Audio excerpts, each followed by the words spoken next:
ಶಾಸಕ ಜಿಎಸ್ ಪಾಟೀಲ್ರಿಗೆ ಮಂತ್ರಿಗಿರಿ ನೀಡುವಂತೆ ಆಗ್ರಹ. ಭೂಮರೆಡ್ಡಿ ಸರ್ಕಲ್ನಿಂದ ಬೃಹತ್ ದೀಡ್ ನಮಸ್ಕಾರ ರ್ಯಾಲಿ. ರಾಜ್ಯ ರಾಜಕಾರಣದಲ್ಲಿ ಸಚಿವ ಸಂಪುಟ ವಿಸ್ತರಣೆ ಮತ್ತು ಪುನರ್ರಚನೆಯ ಕಸರತ್ತು ಜೋರಾಗ್ತಾ ಇದ್ದಂತೆ ಇತ್ತ ಗದಗ ಜಿಲ್ಲೆಯಲ್ಲಿ ರಾಜಕೀಯ ಕಿಚ್ಚು ಹೆಚ್ಚಾಗಿದೆ. ರೋಣ ಕ್ಷೇತ್ರದ ಜನಪ್ರಿಯ ಹಾಗೂ ಹಿರಿಯ ಶಾಸಕ ಜಿಎಸ್ ಪಾಟೀಲ್ ಅವರಿಗೆ ಈ ಬಾರಿಯ ಸಂಪುಟದಲ್ಲಿ ಸಚಿವ ಸ್ಥಾನ ನೀಡಲೇಬೇಕು ಅಂತ ಒತ್ತಾಯಿಸಿ ಜಿಎಸ್ ಪಾಟೀಲ್ ಅಭಿಮಾನಿ ಬಳಗ ಹಾಗೂ ಸಾವಿರಾರು ಕಾಂಗ್ರೆಸ್ನ ಕಾರ್ಯಕರ್ತರು ಇಂದು ಗದಗ ಜಿಲ್ಲಾ ಕೇಂದ್ರದಲ್ಲಿ ಬೃಹತ್ ಹಕ್ಕೊತ್ತಾಯ ನಡೆಸಿದ್ದಾರೆ. ಕೇವಲ ಘೋಷಣೆಗಳಿಗೆ ಸೀಮಿತವಾಗದ ಈ ಹೋರಾಟ ದೇವರಲ್ಲಿ ವಿಶಿಷ್ಟ ಹರಕೆ ಹಾಗೂ ದೀಡ್ ನಮಸ್ಕಾರ ಹಾಕುವ ಮೂಲಕ ತೀವ್ರ ಸ್ವರೂಪವನ್ನು ಪಡೆದುಕೊಂಡಿದೆ. ಈ ಕುರಿತ ಒಂದು ವಿಸ್ತೃತ ವರದಿ ಇಲ್ಲಿದೆ ನೋಡಿ.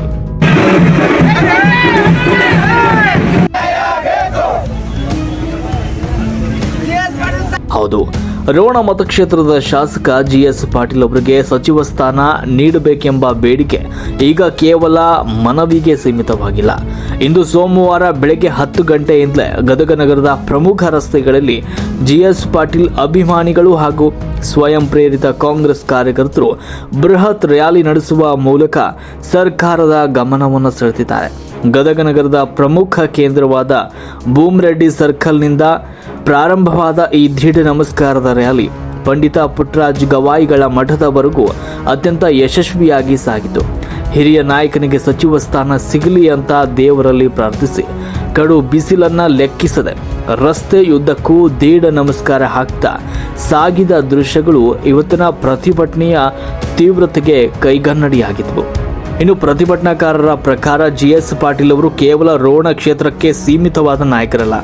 4 ಬಾರಿ ಶಾಸಕರಾಗಿ ಆಯ್ಕೆಯಾಗಿರುವ ಅವರು ಪಕ್ಷದ ಸಂಘಟನೆಯಲ್ಲಿ ಹಾಗೂ ಉತ್ತರ ಕರ್ನಾಟಕದ ನೀರಾವರಿ, ರೈತರ ಸಮಸ್ಯೆಗಳ ಪರವಾಗಿ ನಿರಂತರವಾಗಿ ಧ್ವನಿ ಎತ್ತುತ್ತಾ ಬಂದಿದ್ದಾರೆ. ಪಕ್ಷ ಸಂಕಷ್ಟದಲ್ಲಿದ್ದಾಗಲೂ ನಿಷ್ಠಾವಂತರಾಗಿ ಉಳಿದಿರುವ ಇಂತಹ ಹಿರಿಯ ಮುಖಂಡರನ್ನ ಕಡೆಗಣಿಸ್ತಾ ಇರುವುದು ಇಡೀ ಉತ್ತರ ಕರ್ನಾಟಕ ಭಾಗಕ್ಕೆ ಮಾಡ್ತಾ ಇರುವ ಅನ್ಯಾಯವಾಗಿದೆ ಅಂತ ಕಾರ್ಯಕರ್ತರು ಆಕ್ರೋಶವನ್ನು ವ್ಯಕ್ತಪಡಿಸಿದ್ದಾರೆ.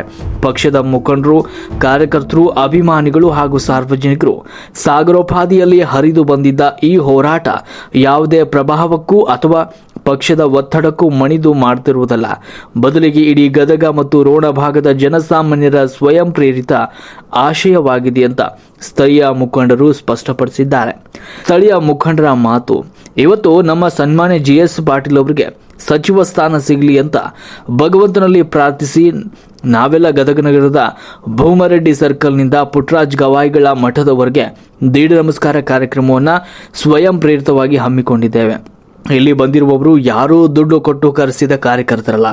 ಸಾಹೇಬ್ರ ವ್ಯಕ್ತಿತ್ವ ಮತ್ತು ರಾಜಕೀಯ ಅನುಭವ ನೋಡಿ ಬಂದಿರುವಂತಹ ನಿಜವಾದ ಅಭಿಮಾನಿಗಳು ಅಂತ ಹೇಳಿದರು. ಇವತ್ತು ನಮ್ಮ ಸನ್ಮಾನ್ಯ ಜಿಎಸ್ ಪಾಟೀಲ್ರಿಗೆ ಸಚಿವ ಸ್ಥಾನ ಸಿಗಲಿ ಅಂತ ಭಗವಂತನಲ್ಲಿ ಎಲ್ಲ ನಮ್ಮ ಕಾರ್ಯಕರ್ತ ಮಿತ್ರರು ಹಾಗೂ ನಮ್ಮ ಪಕ್ಷದ ಹಿರಿಯ ನಾಯಕರು ಎಲ್ಲರೂ ಸೇರಿ ಒಂದು ದೀಡ್ ನಮಸ್ಕಾರ ಕಾರ್ಯಕ್ರಮವನ್ನು ಇಲ್ಲಿ ಸ್ವಯಂ ಪ್ರೇರಿತವಾಗಿ ಮಾಡ್ತಾ ಇದ್ದೀವಿ. ಎಷ್ಟು ಜನ ಸೇರಿರಿ? ಎಲ್ಲಿಂದ ಎಲ್ಲಿವರೆಗೂ? ಅಂದಾಜು ನಾವು ಯಾವುದೂ ಸಂಖ್ಯೆಯನ್ನು ನೆನೆಸೋಕೆ ಹೋಗಿಲ್ಲ. ಇಲ್ಲೆಲ್ಲರೂ ಬಂದವರು ಯಾರು ಪೇಮೆಂಟ್ ಕಾರ್ಯಕರ್ತರಲ್ಲ, ಎಲ್ಲ ಬಂದವರು ನಿಜವಾದ ಅಭಿಮಾನದ ಕಾರ್ಯಕರ್ತರು. ಇಲ್ಲಿ ಯಾರೂ ವಯಸ್ಸಿನ ಮಿತಿ ಇಲ್ಲ, ಜಾತಿ ಭೇದ ಇಲ್ಲ, ಎಲ್ಲ ಜನಾಂಗದವರು, ಎಲ್ಲ ವಯಸ್ಸಿನವರು ಎಲ್ಲರೂ ಕೂಡ ಬಂದು ಒಂದು ಜಿಎಸ್ ಪಾಟೀಲ್ರವರ ವ್ಯಕ್ತಿತ್ವ ನೋಡಿ, ಅವರ ಒಂದು ರಾಜಕೀಯ ಅನುಭವ ನೋಡಿ ಎಲ್ಲ ಜನ ಸ್ವಯಂಪ್ರೇರಿತ ಬಂದರೆ. ಹೀಗಾಗಿ ನಾವು ಯಾವುದೂ ಜನಸಂಖ್ಯೆನೆಲ್ಲ ನೋಡುವ ಪ್ರಮೇಯ ಕೂಡ ಬಂದಿಲ್ಲ. ಎಲ್ಲಿಂದ ಎಲ್ಲಿವರೆಗೂ? ನಾವೆಲ್ಲ ರೋಣ ಅನೇಕ ನಮ್ಮ ರೋಣ ಮತಕ್ಷೇತ್ರ, ಸಿರಟ್ಟಿ, ಅನೇಕ ನಾಲ್ಕು ಮತಕ್ಷೇತ್ರ ಏನಿದಾವೆ ನಮ್ಮ ಗದಗ ಜಿಲ್ಲಾದ್ಯಂತ ಅನೇಕ ಕಾರ್ಯಕರ್ತರು ನಾವು ಹೊಂದಿದ್ದು. ಎಲ್ಲ ಜಿಲ್ಲೆ ತುಂಬ ಜನ ಇಲ್ಲಿ ಬಂದಿದ್ದಾರೆ. ಅಪ್ಪು ಗಿರಡ್ಡಿ ಅಂತ. ಒಟ್ನಲ್ಲಿ ರೋಣ ಕ್ಷೇತ್ರದ ಶಾಸಕರಿಗೆ ಸಚಿವ ಸ್ಥಾನ ನೀಡಲೇಬೇಕು ಎಂಬ ಹಕ್ಕೊತ್ತಾಯ ಈಗ ಗದಗ ನಗರದ ಬೀದಿಗಳಿಂದ ಹೈಕಮಾಂಡ್ ಅಂಗಳ ತಲುಪಿದೆ.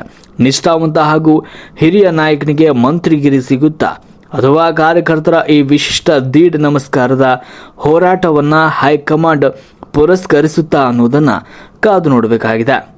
ರಾಷ್ಟ್ರಕ್ರಾಂತಿ ನ್ಯೂಸ್, ಗದಗ.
ಮೂಲಕ ಮಾನ್ಯ ಕರ್ನಾಟಕ ಸರ್ಕಾರ ಕಾಂಗ್ರೆಸ್ ಪಕ್ಷದಲ್ಲಿ ಅಧಿಕಾರ ವಹಿಸಿರ್ತಕ್ಕಂಥ ನೂತನ ಮುಖ್ಯಮಂತ್ರಿಗಳಾಗಿರ್ತಕ್ಕಂಥ ಸನ್ಮಾನ್ಯ ಡಿ ಕೆ ಶಿವಕುಮಾರ್ ಸಾಹೇಬರಿಗೆ ಗದಗ ಜಿಲ್ಲೆಯ ರೋಣ ಮತಕ್ಷೇತ್ರದ ಪ್ರಾಮಾಣಿಕ ಕಾರ್ಯಕರ್ತರ ಒಂದು ಕೂಗು.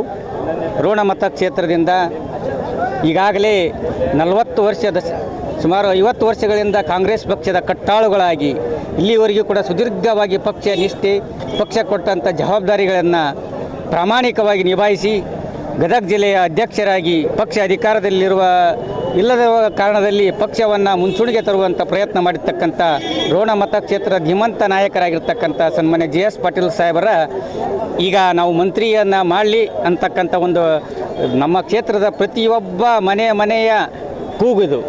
ಆ ಕೂಗಿನ ಅನುಸಾರವಾಗಿ ಇವತ್ತು ಗದಗ ಜಿಲ್ಲೆಯಲ್ಲಿ ಭೂಮರೆಡ್ಡಿ ಸರ್ಕಲ್ನಿಂದ ಈ ನಾಡಿನ ಅಂಧ ಅನಾಥ ಮಕ್ಕಳ ದೀನ ದಲಿತರ ಆಶಾಕಿರಣ ಆಗಿರ್ತಕ್ಕಂಥ ಪಂಚಾಕ್ಷರಿ ಗವಾಯಿಗಳವರ ಮಠದವರೆಗೆ ನಮ್ಮ ಪಕ್ಷದ ಎಲ್ಲ ಹಿರಿಯ ಕಿರಿಯ ಕಾರ್ಯಕರ್ತರ ಸ್ವಇಚ್ಛೆಯಿಂದ ದೀಡ ನಮಸ್ಕಾರ ಮತ್ತು ಉರುಳು ಸೇವೆ ಮತ್ತು ಪಾದಯಾತ್ರೆ ಮಾಡುವ ಮುಖಾಂತರ ಪೂಜ್ಯರಿಗೆ ನಾವು ಇವತ್ತು ಸಂಕಲ್ಪವನ್ನು ಮಾಡಿದ್ದೇವೆ. ಈ ಸಂಕಲ್ಪದ ಮೂಲಕ ಕರ್ನಾಟಕ ಸರ್ಕಾರಕ್ಕೆ ನಮ್ಮದೊಂದು ಮರಣ ವಿನಂತಿ ಏನಪ್ಪ ಅಂದ್ರೆ ಸನ್ಮಾನ್ಯ JS ಪಾಟೀಲ್ ಸಾಹೇಬ್ರನ್ನ ಈ ತಮ್ಮ ಡಿ ಕೆ ಶಿವಕುಮಾರ್ ಸಾಹೇಬರು ತಮ್ಮ ಮಂತ್ರಿಮಂಡಲದಲ್ಲಿ ಸೇರಿಸಿಕೊಳ್ಳಬೇಕು ಅನ್ನುವ ನಮ್ಮೊಂದು ಕೂಗು. ಅದರ ಜೊತೆಗೆ ಈಗಾಗಲೇ ಹಿಂದಿನ ಒಂದು ಸನ್ಮಾನ್ಯ ಸಿದ್ದರಾಮಯ್ಯ ಸಾಹೇಬರ ಮುಖ್ಯಮಂತ್ರಿ ಆಗುವ ಸಂದರ್ಭದಲ್ಲಿ ಕೂಡ ನಮ್ಮ ರೋಣ ಮತಕ್ಷೇತ್ರದಿಂದ ಸನ್ಮಾನ್ಯ ಸಿದ್ದರಾಮಯ್ಯ ಅವರ ನಿವಾಸದವರೆಗೂ ನಮ್ಮ ಕೂಗು ಹೋಗಿತ್ತು. ಅಲ್ಲಿ ಕೂಡ ನಾವು ಪ್ರತಿಭಟನೆ ಮಾಡಿ ಬಂದಿದ್ದೀವಿ. ಅವರು ಇಲ್ಲ ಈ ಸಾರಿ ತಡ್ಕೊಳ್ರಿ, ಮುಂದಿನ ಸಂಪುಟದಲ್ಲಿ ಖಂಡಿತವಾಗಿಯೂ ಕೂಡ ಸನ್ಮಾನ್ಯ JS ಪಾಟೀಲ್ರು ಅರ್ಹರ ಮುಂದಿನ ಸಲ ಅವ್ರನ್ನ ಮಂತ್ರಿಯನ್ನು ನಾವು ಮಾಡ್ತೀವಿ ಅಂತಕ್ಕಂಥ ನಮಗೆ ಒಂದು ಭರವಸೆಯನ್ನು ಕೊಟ್ಟಿದ್ದರು. ಅದು ಭರವಸೆಯೊಂದಿಗೆ ನಾವು ಇಲ್ಲಿವರೆಗೆ ತಡ್ಕೊಂಡಿದ್ದೀವಿ. ಆದ್ರೆ ನಮ್ಮ ತಡೆಗೂ ಒಂದು ಕೊನೆ ಇದೆ. ಮನುಷ್ಯಗೆ ಗೋಡೆ ಹತ್ತ ಮಟ್ಟ ತಡಿತೀನಂತ, ಗೋಡೆ ಹತ್ತಿಯಿಂದ ಯಾವುದೂ ತಡೆಯಲ್ಲ. ಯಾಕಂದ್ರೆ ಸನ್ಮಾನ್ಯ JS ಪಾಟೀಲ್ ಮಂತ್ರಿ ಆಗಬೇಕು ಬಿಡ್ಬೇಕು ಅವ್ರಿಗೆ ಆಸೆ ಐತೆ ಬಿಟ್ಟೈತೆ ಗೊತ್ತಿಲ್ಲ. ಆದ್ರೆ ಇಲ್ಲಿರ್ತಕ್ಕಂಥ ರೋಣ ಮತಕ್ಷೇತ್ರ ಜನ ರೈತಾಪಿ ಕುಟುಂಬ, ರೈತರ ಕಷ್ಟಕ್ಕೆ ಧ್ವನಿ ಎತ್ತಿರ್ತಕ್ಕಂಥ ಏಕೈಕ ನಾಯಕ ಸನ್ಮಾನ್ಯ JS ಪಾಟೀಲ್ರು. ಈಗಾಗಲೇ ಅವರು ರೈತರಿಗೆ ಹಲವಾರು ಅಭಿವೃದ್ಧಿ ಕೆಲಸಗಳನ್ನು ಮಾಡಿದ್ದಾರೆ. ಸಾವಿರಾರು ಕೆರೆಗಳನ್ನು ಕಟ್ಟಿದ್ದಾರೆ, ಚೆಕ್ ಡ್ಯಾಮ್ಗಳನ್ನು ಕಟ್ಟಿದ್ದಾರೆ. ಸಿಗಲೇಬೇಕು, ಒಂದೇ ಕೂಗು ಕೊಡಲೇ ಇದ್ರೆ ಇವತ್ತು ನಾವು ಇವತ್ತು ಈ ಮಾತಿನಲ್ಲಿ ಮುಗಿಯಾಗಿಲ್ಲದು. ಈ ನಮ್ಮ ಯಾತ್ರೆ ಇವತ್ತು ಗದಗ ಜಿಲ್ಲೆಗೆ ಬಂದಿದೆ. ಈ ಯಾತ್ರೆ ಮುಂದಿನ ದಿನಮಾನಗಳಲ್ಲಿ ಬೆಂಗಳೂರಿಗೆ ಹೋಗೋದ್ರ ಎರಡು ಮಾತೇ ಇಲ್ಲ. ನಾವು ಡಿ ಕೆ ಶಿವಕುಮಾರ್ ಸಾಹೇಬರು ಕೂಡ ನಮ್ಮ ಕ್ಷೇತ್ರಕ್ಕೆ ಬಂದಾಗ ಅವರು ಮಾತು ಕೊಟ್ಟಿದ್ದಾರೆ, ಸನ್ಮಾನ್ಯ ಸಿದ್ದರಾಮಯ್ಯನವರು ಮಾತು ಕೊಟ್ಟಿದ್ದಾರೆ. ಅದೇ ರೀತಿಯಾಗಿ ಎಲ್ಲ ನಾಯಕರು ಕೂಡ. ಆದ್ರೆ ನಾವು ಮತ್ತೊಬ್ಬರಿಗೆ ನಮಗೆ ಕೊಡ್ರಿ ಅಂತ ನಾವು ಕೇಳಂಗಿಲ್ಲ. ಒಂದು ಜಿಲ್ಲೆಗೆ ಎರಡು ಕೊಡ್ಬೋದಲ್ಲ. ಈಗ ಮತ್ತೊಬ್ಬರನ್ನು ಬಿಟ್ಟು ನಮ್ಗೆ ಕೊಡ್ರಿ ಅಂತ ನಾವು ಕೇಳಲ್ಲ. ಈಗಾಗಲೇ ನೀವು ಜಿಲ್ಲೆಗಳಲ್ಲಿ 2 ಮಂತ್ರಿಗಳನ್ನು ಮಾಡಿದ್ದೀರಿ, ಇಲ್ಲಿ ಯಾಕೆ ಬೇಡ? ನಮ್ಮ ಕೂಗು. ನಮ್ಮ ಹೆಸರು ಜನಾರ್ದನ್ ಗೌಡ ಪಾಟೀಲ್ ಅಂತೇಳಿ ಸರ್, ಯುವ ಕಾಂಗ್ರೆಸ್ ಮಾಜಿ ಅಧ್ಯಕ್ಷರು ಸರ್.